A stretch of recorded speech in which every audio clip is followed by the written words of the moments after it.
In the 2nd year of his reign, Nebuchadnezzar had dreams. His mind was troubled, and he could not sleep. So the king summoned the magicians, enchanters, sorcerers, and astrologers to tell them what he had dreamed. When they came in and stood before the king, he said to them, "I have had a dream that troubles me, and I want to know what it means."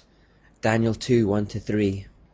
This dream of Nebuchadnezzar's came before his conversion, and as was the norm for a pagan king, he was surrounded by the usual array of astrologers and sorcerers connected with the mysteries, those who would seek to draw their supernatural powers of interpretation from Satan. They couldn't decipher the dream. Daniel, however, could. As you were lying there, O king, your mind turned to the things to come, and the revealer of mysteries showed you what is going to happen. As for me, this mystery has been revealed to me, not because I have greater wisdom than other living men, but so that you, O king, may know the interpretation, and that you may understand what went through your mind. Notice first of all that Daniel establishes that God is the real source of wisdom and revealer of mysteries and hidden things. Satan claims to have this secret knowledge that he disseminates through his mystery religion, but actually, God is the omniscient one. Notice how Daniel also emphasizes that he does not know the interpretation because he has more knowledge than others. He makes it clear that he is simply relying on God. We should start noticing how much of the Old Testament tells of a constant battle between two kingdoms.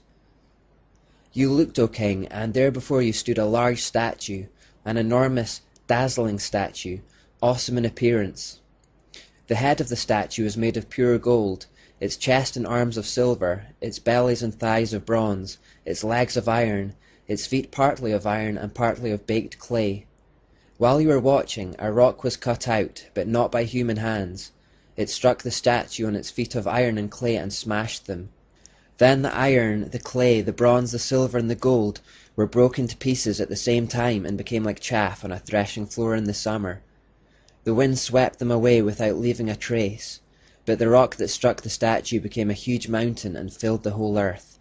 This was the dream, and now we will interpret it to the king. You, O king, are the King of kings. The God of heaven has given you dominion and power and might and glory. In your hands he has placed mankind and the beasts of the field and the birds of the air. Wherever they live, he has made you ruler over them all. You are that head of gold. After you, another kingdom will rise, inferior to yours. Next, a third kingdom, one of bronze, will rule over the whole earth. Finally, there will be a fourth kingdom, strong as iron, for iron breaks and smashes everything, and as iron breaks things to pieces, so it will crush and break all the others. Just as you saw that the feet and toes were partly of baked clay and partly of iron, so this will be a divided kingdom. Yet it will have some of the strength of iron in it, even as you saw iron mixed with clay. As the toes were partly iron and partly clay, so this kingdom will be partly strong and partly brittle.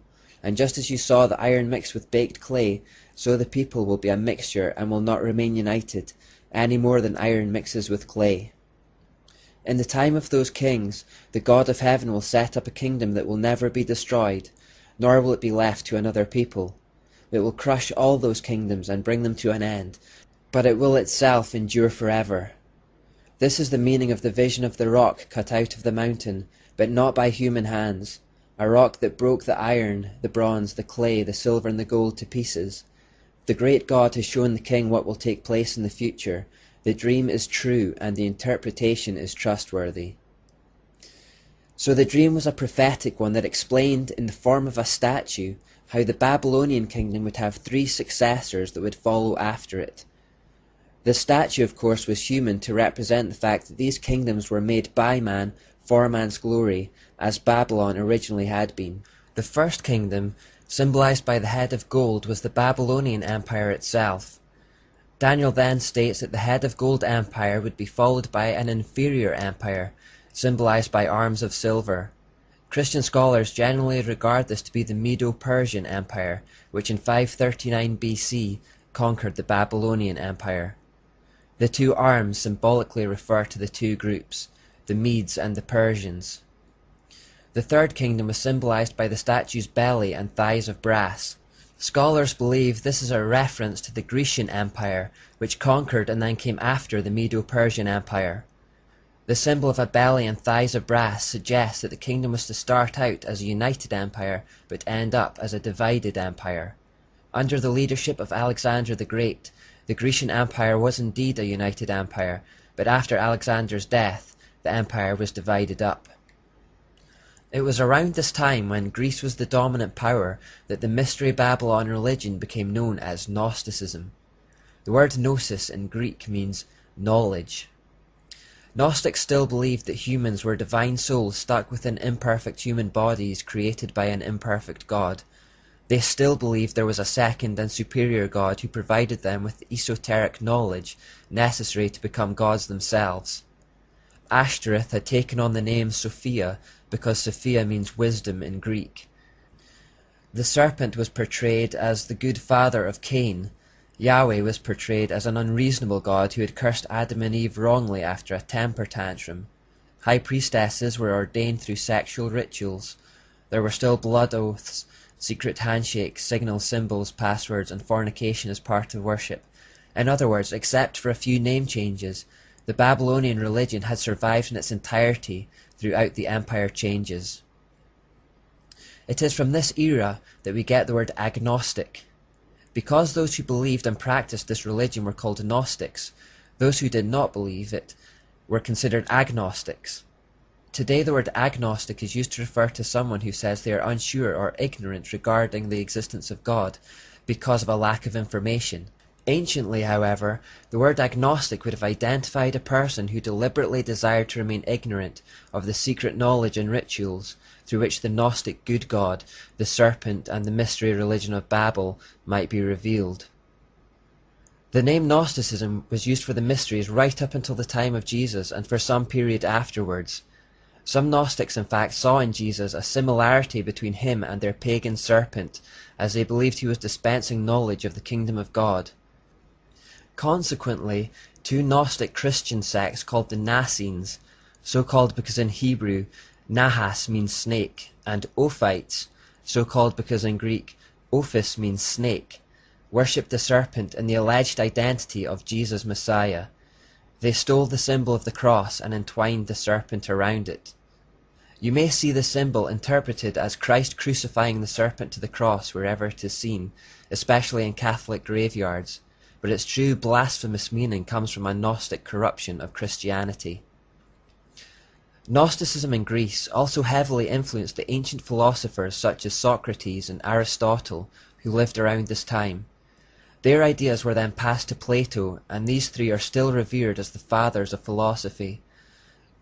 Plato is of particular significance for the New World Order, as we'll discover later.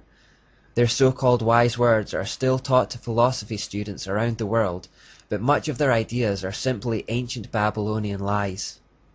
While the mysteries had become known as Gnosticism in Greece, the Jews had come to know it as Kabbalah by this point, which means hidden secrets.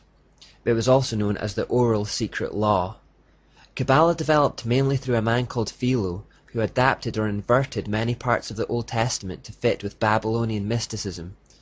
Kabbalah gained a fair amount of popularity in the 200 years prior to Jesus. Today Kabbalah has made something of a resurgence, particularly amongst the rich and famous. It's just the Babylonian mysteries by another name.